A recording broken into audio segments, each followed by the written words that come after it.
Okay, perfect. Hi, Daisy. Hi, Taylor. I am Caitlin. I am with Gayety and Pride on Instagram. It's so Hi. great, to be chatting with you both today. I wanted to see if I could just start off with a little fun question. Are either of you familiar with the trend, like she's a 10, but that is circling on the internet? Oh, yes, yes. No, what is it? Like she's a 10, but she can't drive a boat. And then, Okay. and then you adjust the ranking if you're like okay with it or not. So I wanted to do a little crawdad spin. So Taylor, since you seem a little more familiar with it, I think that what was would you the question. what would you do if she's a 10 but she's on trial for murder? Probably still 10 because maybe she didn't do it. So you're hopeful. You're hopeful. Hopeful. Okay. Perfect. And then Daisy, he's a 10, but the only gift he gives you are feathers. Hard 4. Oh, so I rank it. Do I rank it? Yeah. So like on 1 to 10, does it drop or does it stay the same? His only gift for the rest of my life will be feathers. You better answer Yes. correct. Oh, I'm sorry. That's a That's a 4. That's hard 4. That's a 4 for me. Yeah. It's sweet, but It's okay. you know, I'd rather. Yeah. I'd rather. I'll start an Etsy. I'll sell them. We can make money. I mean, sure. Yeah. They're cool feathers for sure. They are cool. Yeah, 1 or 2 is nice, but Don't drop my rank, please.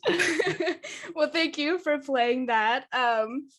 Daisy, I also wanted to ask, I mean, your character, Kaya, is misunderstood and judged by the people in her town, really for reasons outside of her control, but also just for who she is. And I think that's really relatable for people. So was there anything you took away from playing and reading about your character? yeah, I think that was a part about Kaya that I found like very interesting, very human. You know, that she is kind of ostracized, and the people in town sort of are so cruel to her, and I think what I really found so quite profound about the story was it highlighted the effect of kindness on a person's life, and how, you know, although she is sort of treated really badly by a lot of people, the small acts of kindness, like teaching her to read and jumping a Mabel, looking out for her, had such a huge ripple effect on who she became. And I think the story really celebrates, you know, gifting good to one another can make such a huge difference to a person's life, really. So yeah. See, in that case, the feathers are kindness. So then They are kind. Still a 4. I think I'd have preferred the cake that she got, though. That was. oh. Don't cut my name. And then Taylor, you've worked on thriller projects before, but I feel like this one has a different edge to it. So out of all the projects you've worked on, what, if anything, made this one different from those? I love that it had so many different aspects of it. It wasn't just one singular story. There's obviously like the romance aspect. That's just this beautiful, you know, vast love story. But there's this murder mystery, this whodunit, and it's a celebration of nature and a story of survival. So it had a bunch of different pieces that I loved, and reminded me of a book, and also, you know, that got adapted into a film, Stand By Me, as a kid. You know, these kids going to find adventure in the woods, and this mystery that follows them out there, and so it got me really excited. And I know it was filmed in Louisiana, and that can be a different environment to adjust to. So what was the best and the worst part about filming there?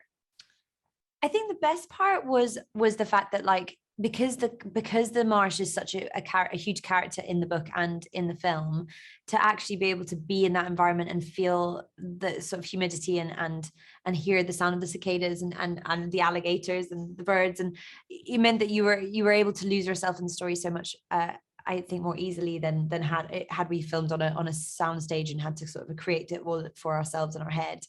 That being said, I think the humidity and you know, the insects and animals were also challenging for many reasons. I'm not used to, in London, the most exciting weather change is like, oh, it's raining, and we're like obsessed about talking about weather because mostly it's just grey. And there it was obviously crazy thunder and lightning that would like mean that we had to stop filming for hours while it passed over and stuff like that, which definitely posed a challenge. Yeah. Well, thank you both. Congratulations on the movie, and thank you for chatting with me today. Thank you. Thank you. Thanks. Bye.